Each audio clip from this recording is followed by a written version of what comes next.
Good morning, everyone. My name is Alfredo Villavicencio Vieira. I'm part of the evaluation and learning team, and I'm delighted to see all of you here present for our Transformational Change Learning Partnership third working session. Today, we're going to talk about a specific knowledge product that the TCLP is elaborating, and not only for the Renewable Energy Integration program, but for the new Climate Investment Funds Integration program. It is a toolkit that tries to bring evaluation learning lens to the investment processes within these new programs. And it uses the transformational change framework and its dimensions, which had been adapted for our renewable energy integration program context for this particular document that was shared with all of you a couple of weeks ago, but that will also be elaborated once again for new SIF programs. And the two upcoming ones are the Accelerating Coal Transition one and Nature People's Climate programs as well.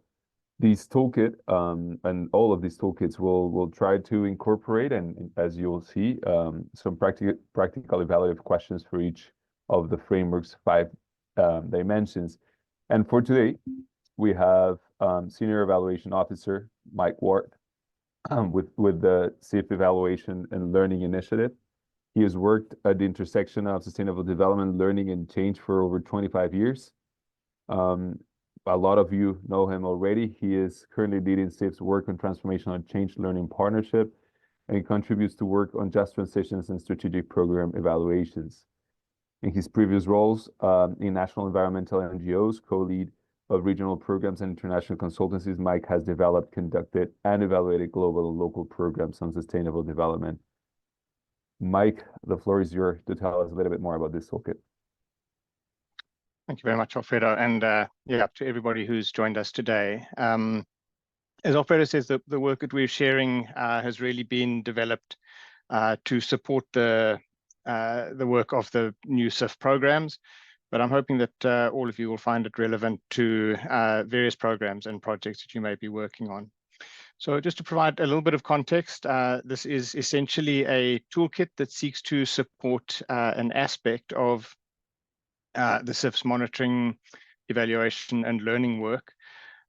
What's shared on the screen at the moment is the SIF Integrated Results Framework. I think the most significant point here is that up the kind of left-hand side of the diagram is the work that we're doing on monitoring and reporting, particularly around working with specific indicators on things like greenhouse gas emissions, indirect and direct beneficiaries, etc. And on the right-hand side of the diagram, an emphasis on transformational change, signals of transformational change, and then in the yellow box above that, a focus on justice and social inclusion. We move to the next slide. So essentially in the programs, we have design documents that set out the intent of the program along with investment criteria, the integrated results framework that outlines how the diagram that I've just shared in the previous slide can be understood. And then at the moment we have on the left-hand side at the bottom there, an REI program monitoring and reporting toolkit. This sets out in quite a lot of detail the various indicators that we're tracking. And what we're sharing today is the draft toolkit, really focusing on maximizing transformational intent and impact of REI investments with a strong focus on evaluation and learning. We move to the next slide. So I think most of you would have seen the document. It's a draft toolkit at the moment. It's being socialized and consulted with with many different stakeholders. Essentially, it has a number of main sections, some background, which I've covered a little bit of already, the purpose, the audience, some of how to maximize transformational impact in the SIF and REI context, using the transformational change learning partnerships, concepts, methods, and metrics developed over the last couple of years, evaluation and learning moments in the REI program, and then some specific questions and signals that we'll really use as the basis for understanding and deepening transformational change in program and project contexts. Move to the next slide. Very briefly then, just to touch on some of the aspects in the document. The first is to guide and inform the use of evaluation and learning approaches throughout the life cycle of programs and associated projects to enhance the transformational intent and impact. And by throughout the program life cycle, we mean in these various moments. So diagnostic work done particularly around investment plans, design, work done to try and understand the alignment between the broad programmatic approach and particular projects, implementation evaluations, both within the program, across various programs, and across projects. Impact evaluations, normally sort of ex post evaluations towards the end of large programs and projects. And then systemic evaluations that start to look across a whole lot of evaluative work, for example, on the programmatic approach, stakeholder engagement, and transformational change itself. And all of these moments feeding into evaluation and learning processes that then inform other moments, and it needn't be in a kind of synchronistic way. It can be sort of one in doing the other. Yeah, next slide.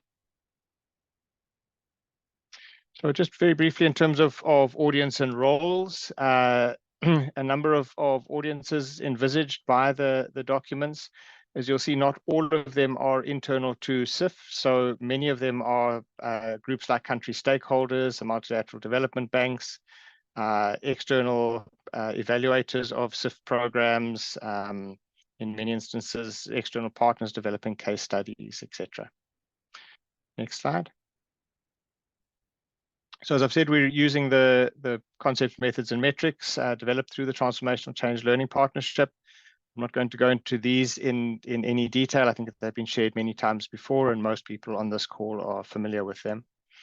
But essentially, a definition to understand what we mean by transformational change, various dimensions. I'll mention the guiding questions and signals work. Next slide, please.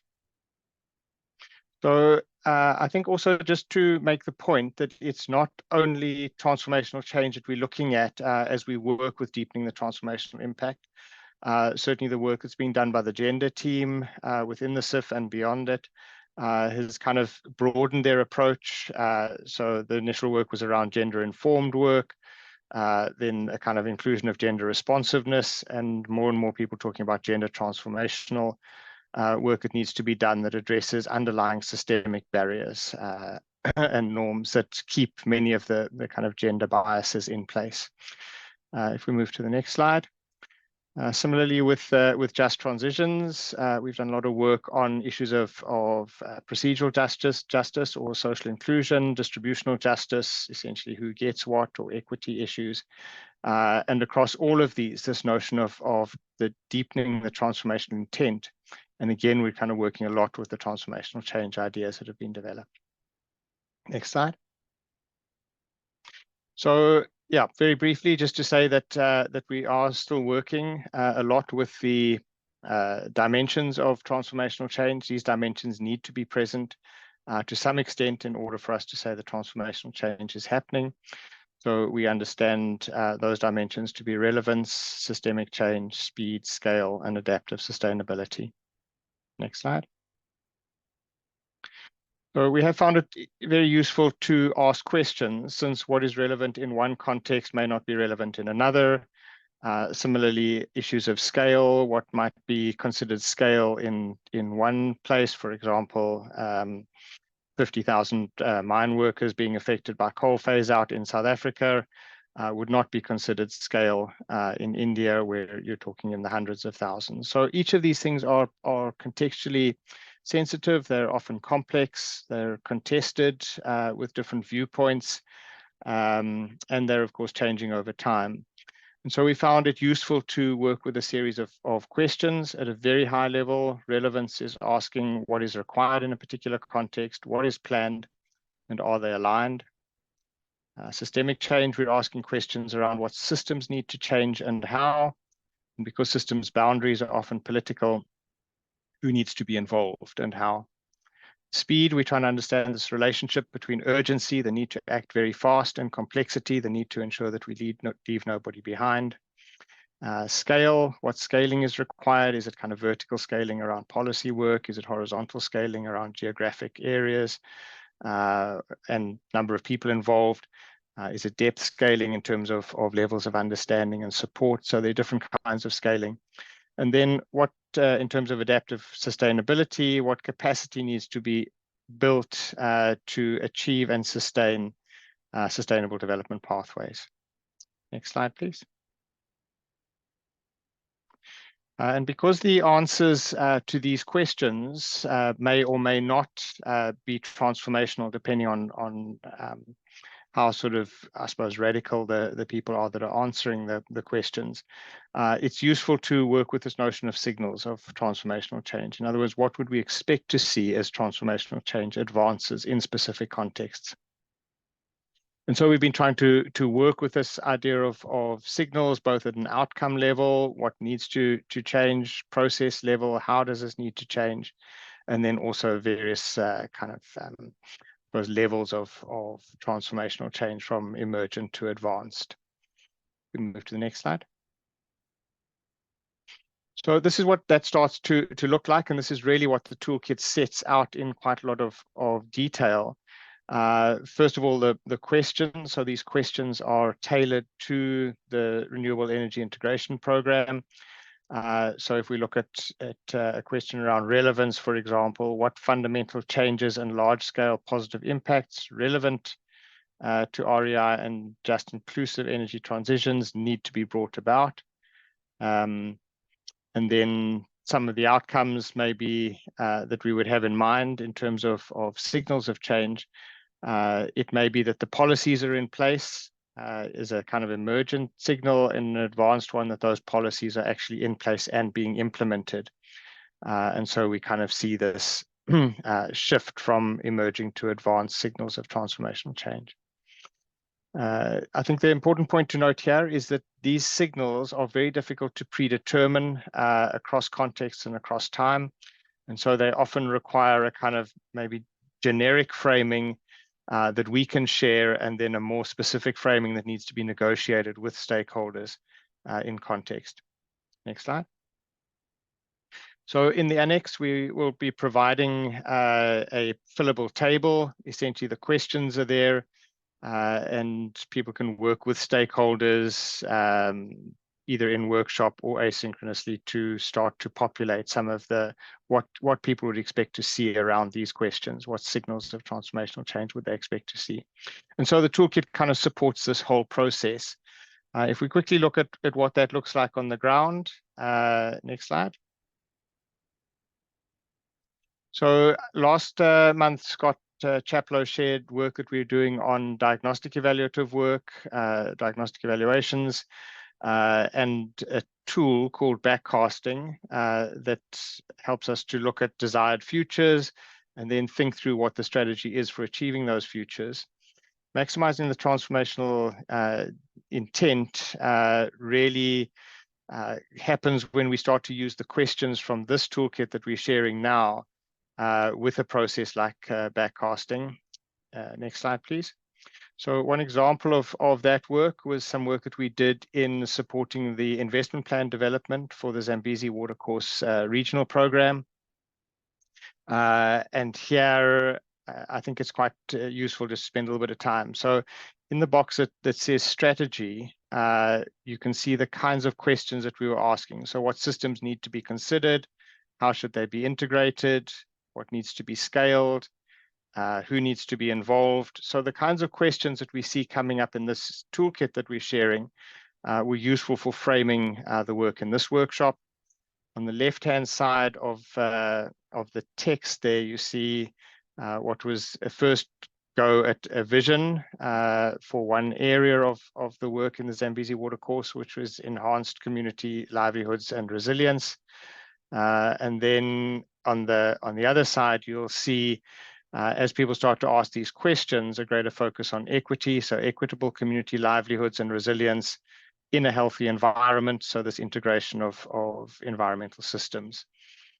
Each of the text, you can see the red, which were additions as participants worked with their initial framing, thought about the questions, and then thought what the implications might be for the strategies for achieving those visions. So that's just one example of it being used. If we go to the next slide. This is another example of how we're using these toolkits and questions, and this is sort of ex post work. It is largely sort of summative evaluations, it's closeouts of mature investment plans of the climate investment funds. This work or these photos from a workshop that took place in Zambia, looking at Zambia's a program that Zambia has been working on. And really, again, working with participants to ask these questions, using different color cards, green, what's worked well, pink, maybe what hasn't worked so well, unexpected outcomes and suggestions for deepening the transformational work going forward. If we move to the next slide. Just another example of this work, this time in Indonesia, similar process. You can see the dimensions of transformational change up there, the questions were being asked, and participants engaging in some quite robust discussion about what had happened and what hadn't happened in the programs. Next slide, please. So just very quickly, some work, this work from Indofor North America and ICF on an evaluation, a large external independent evaluation of the forest investment program of the climate investment funds. Again, using these signals of transformational change, mapping them in different ways, this time with sort of radar diagrams, and just kind of using the question signals as a way of representing the extent to which transformational change has happened, why it's happened, how it's happened, and for whom in different contexts. We move to the next slide. Another example of just working with the signals, in this instance, trying to develop essentially a rubric of emerging and advanced signals prior to the evaluative work that was then tracked through the various conversations. Next slide. So I think it would be useful then just to very quickly look at some of the questions. I know that Janelle will paste these into the chat, but really some questions around the user friendliness of the toolkit, the benefits of using a toolkit like this, how it might be used to maximize transformational intent, envisaging the possibilities of using the toolkit in multiple contexts, including many of your own, what initial tools may you be interested in, and how can we support them. And then I think a little bit of a discussion, it wasn't in the original questions, but there is starting to be a lot of discussion around the use of rubrics. If we just move quickly to the next slide. This is an example, again, from some of the work by ICF, particularly around trying to develop rubrics to understand what transformational change might look like at a kind of emergent and more advanced level. So yeah, so maybe if we pick up the discussions, I'll hand back over to the team and we can pick up the discussion. Thank you.